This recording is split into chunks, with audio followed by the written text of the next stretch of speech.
प्रेरणास्पद कथा YouTube channel पर मैं धनंजय जैन आप सभी का हार्दिक अभिवादन करता हूँ।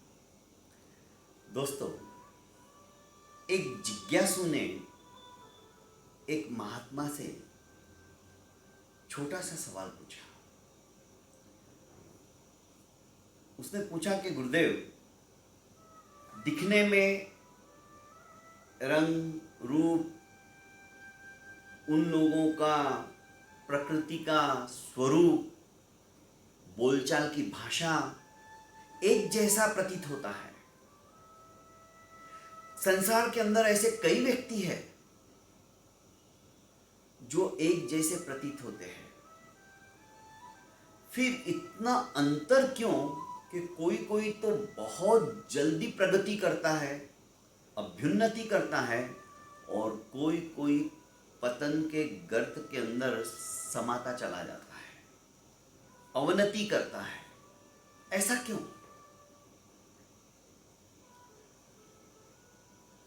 गुरुदेव ने कहा कि एक काम करो, कल सवेरे तुम मुझे तालाब के पास मिलो, तुम्हारे इस प्रश्न का उत्तर मैं वहीं पर दूंगा।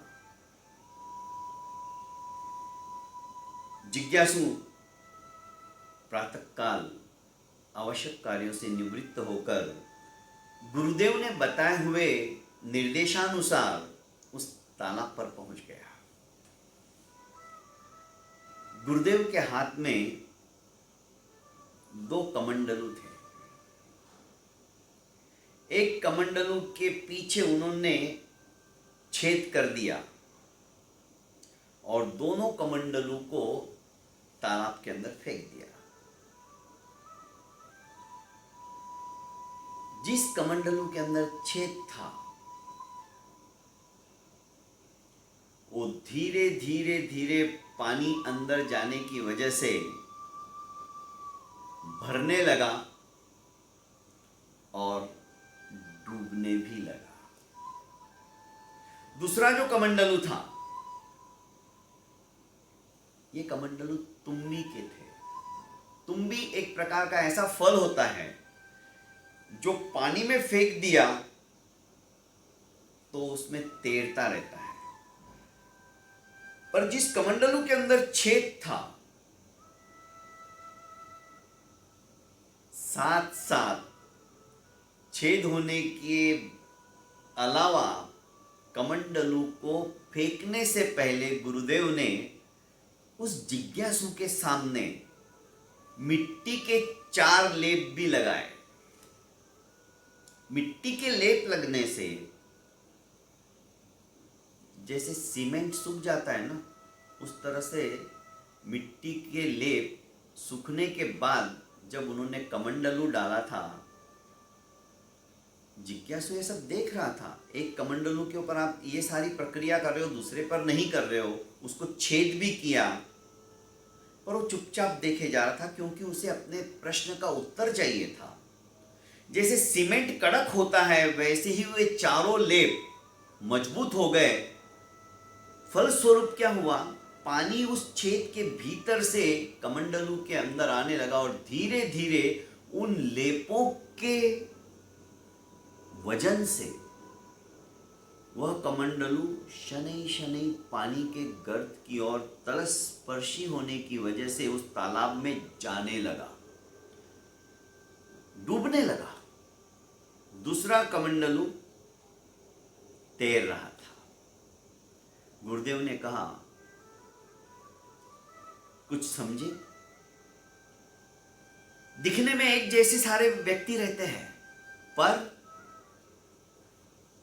क्रोध, मान, माया और लोभ, ये 4 कषाय हैं। इन चारों कषायों का लेप जिसका ज्यादा तीव्र होता चला जाता है, उतना ज्यादा वह अवनति की ओर बढ़ता चला जाता है।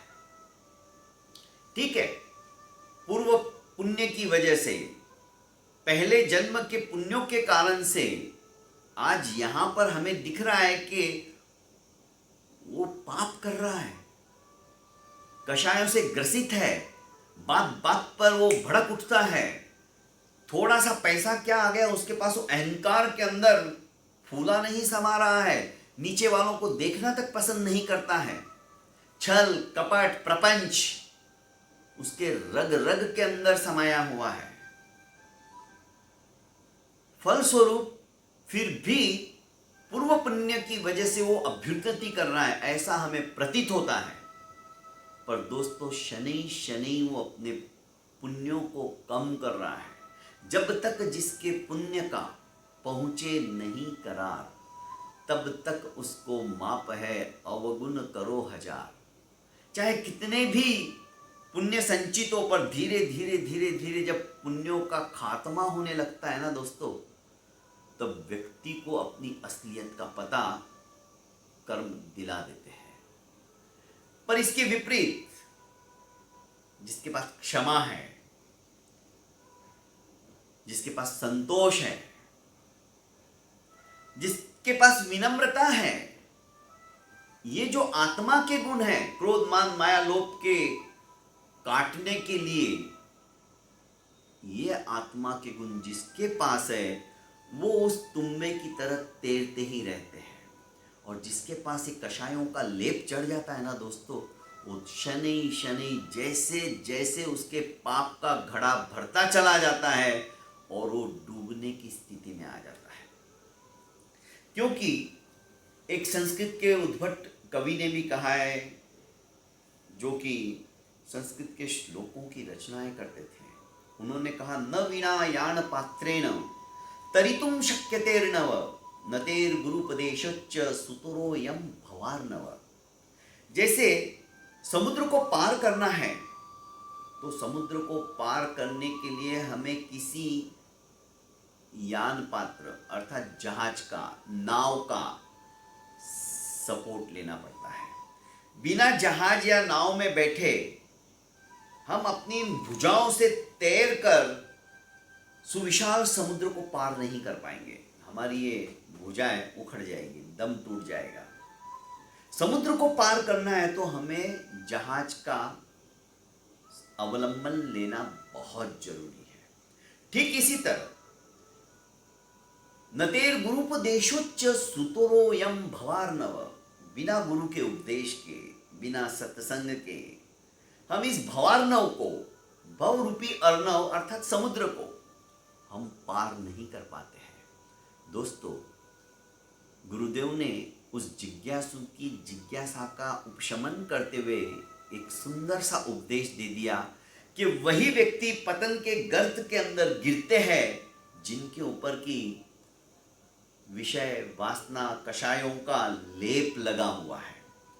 अपने चरित्र को मजबूत करो, अपने आचार, अपने विचार, अपने व्यवहार को इस तरह से लोगों के सामने प्रस्तुत करो जो कि व्यक्तित्व आपका निखर के आ जाए। अरे आपको देखकर लोगों ने एक मन में धारणा बना लेनी चाहिए कि यार मेरा भी जीवन ऐसा हो जाए तो मजा आ जाए।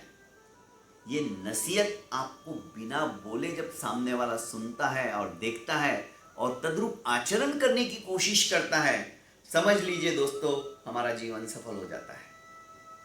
बहुत बहुत धन्यवाद। प्रेरणास्पद कहानियों के इस YouTube चैनल को आप ज़्यादा से ज़्यादा लाइक एवं सब्सक्राइब करने के पश्चात शेयर करते रहिएगा।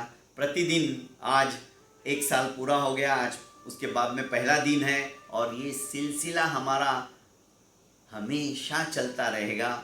आप लोगों का आशीर्वाद इसी तरह से बना रहे। बहुत बहुत धन्यवाद।